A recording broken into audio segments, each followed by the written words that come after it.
Matagumpay na nagsagawa ng Drug-Free Workplace Awarding Ceremony ang Santiago City Police Office sa ilalim ng pamumuno ni Police Colonel Lucio L. Simangan Jr., City Director, noong ika-20 ng Nobyembre taong kasalukuyan na ginanap sa Santiago City Police Office Compound.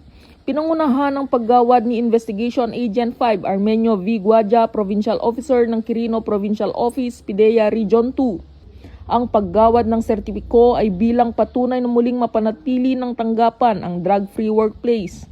Dagdag nito, ito din ay bilang pagkilala sa patuloy na pagsunod ng Santiago City Police Office sa mga pamantayan ng Philippine Drug Enforcement Agency upang mapanatili ang isang disiplinado at drug-free na lugar ng trabaho.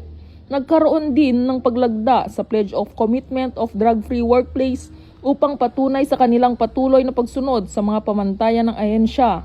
Samantala, nasaksihan ng mga senior high school students ng Santiago City National High School na sa kasalukuyang magsasagawa ng kanilang work immersion program sa naturang police station ang programa.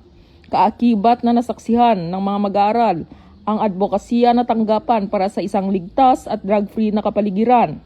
Patuloy na isinusulong ng Senior Chief Petty Officer ang kaligtasan, disiplina at integridad ng serbisyo bilang bahagi ng pangako nito sa maayos at tapat na paglilingkod sa publiko. Mula dito sa Lambak ng Cagayan, ako ang inyong PNN Correspondent, Patrolwoman Ledesma, alagad ng batas, taga-taguyod ng Balitang Pulis.